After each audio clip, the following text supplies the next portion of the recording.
Curso de ChatGPT, aula 10. Na aula anterior, a aula 9, nós vimos projeto hidráulico. Agora está na hora de ver um projeto elétrico. Nós vamos fazer o trabalho desde o início, pedindo para ele fazer uma planta baixa, de um apartamento, e depois para ele dimensionar tudo para nós. Eu digo assim aqui para ele, considerando que você é um projetista que conhece a arquitetura japonesa e as melhores técnicas de aproveitamento de iluminação solar, faça a planta baixa de um apartamento cuja frente, sala e cozinha apontam para o sudoeste. Se eu não der alguma recomendação, alguma norma, ele vai começar a brincar os cômodos do apartamento e eu vou ficar correndo atrás mandando alterar. Por isso que eu dei essa diretriz para ele. As entradas do apartamento estão na lateral da cozinha e na lateral da sala. A área total do apartamento é de 100 metros quadrados e tem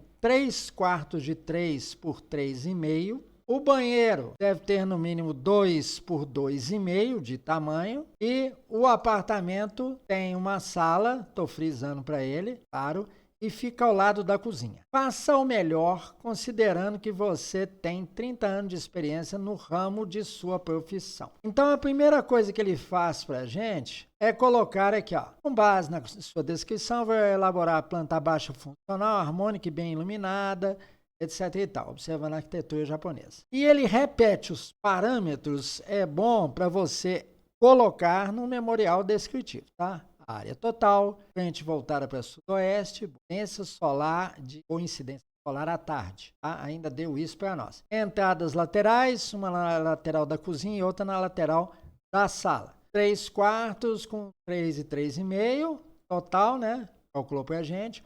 Um banheiro com no mínimo 2 por 2,5, 5 quadrados. Sala e cozinha integradas e voltadas para o sudoeste. Deseja aproveitamento ideal da luz solar, influência da arquitetura japonesa. Então ele deu a distribuição geral dos espaços. Calculou pelas diferenças, alguns eu defini, e outros cômodos eu não defini as dimensões. Como eu falei que obedece a ditames japoneses, ele colocou um jardim de inverno ou espaço contemplativo interno, típico japonês. Vejam só. Vocês vão ver o que ele desenhou. Então, planta baixa, textual, tá? Não tem as linhas técnicas, não. Então, tá aí um negócio bem esquemático. Aí falou das técnicas de aproveitamento solar e princípios japoneses aplicados. É o tal do Feng Shui e dita essas coisas, o conforto aplicado ao ambiente. Ele fez algumas considerações técnicas, porta deslizante em todos os ambientes internos, como fazem os japoneses, isolamento térmico e botou o pé direito de 2,5 a 3 metros, de acordo com os andares que o prédio vai ter. É uma segunda etapa aí. Posso gerar um desenho técnico. Gerou para mim. Então vamos discutir um pouquinho esse desenho técnico dele. A gente só olha os absurdos, Se tem algum lugar que não dá entrada para nada. Apenas achamos estranho esse nicho técnico aqui. Nós criamos uma entrada por aqui. Vocês vão ver que eu pedi e o que é que ele fez. Então eu falei, muito bom, apenas abra uma entrada para o nicho técnico pelo corredor. Não mexa em mais nada. Então ele achou que o corredor fosse aqui, Ele colocou uma entrada aqui. Sem problema, deixa para lá. E está aqui o jardim de inverno dele. Bom, agora é hora de pedir o projeto elétrico. Então eu falei, sei que você também é um engenheiro eletricista com vasta experiência.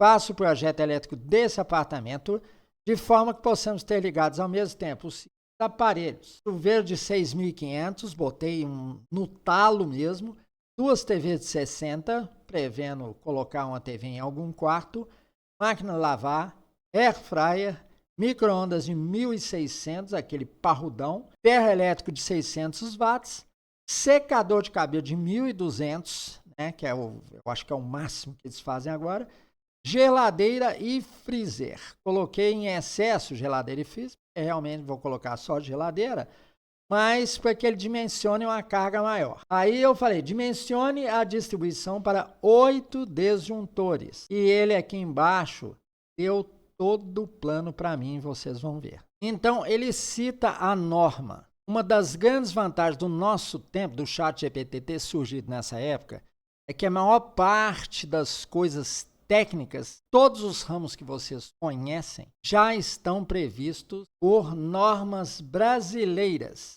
tá? Que regulamentam aí as coisas. Então, no caso, instalações elétricas de baixa tensão, corresponde a NBR 5410. Então, ele fala a carga total simultânea dos aparelhos, total estimado 13,6 kW do apartamento. Fator de demanda entre 0,6 e 0,8.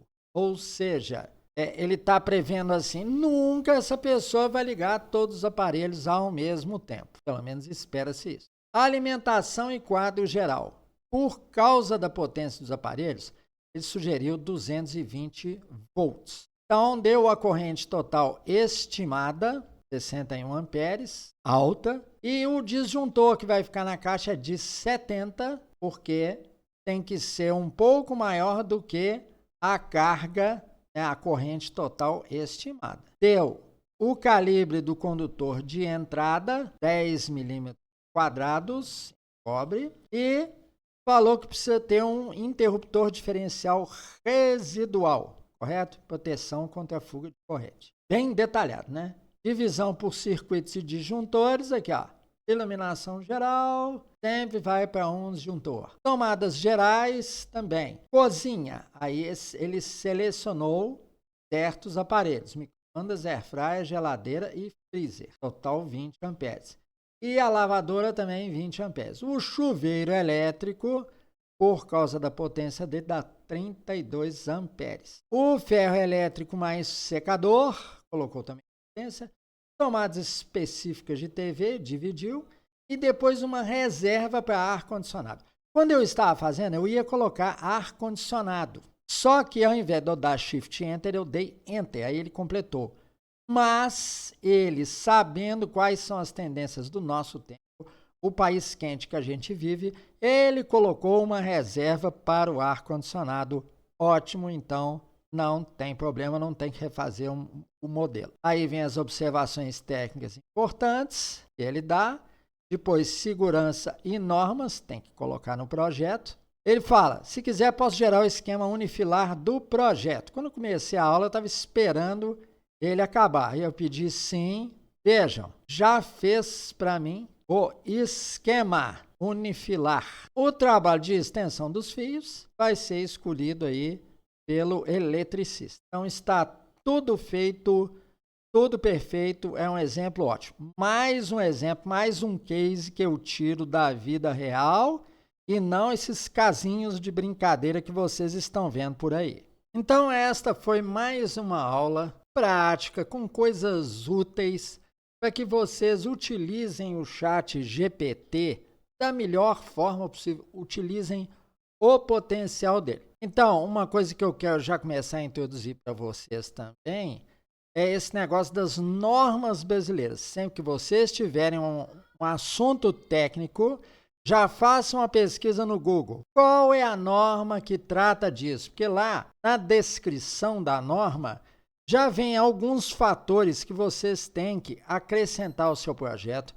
para que ele fique o mais exato possível da primeira vez e não tenha que ficar te perguntando coisas para completar os sentidos, para completar os resultados. Não percam as próximas aulas aqui de ChatGPT, que vai ter muita coisa interessante.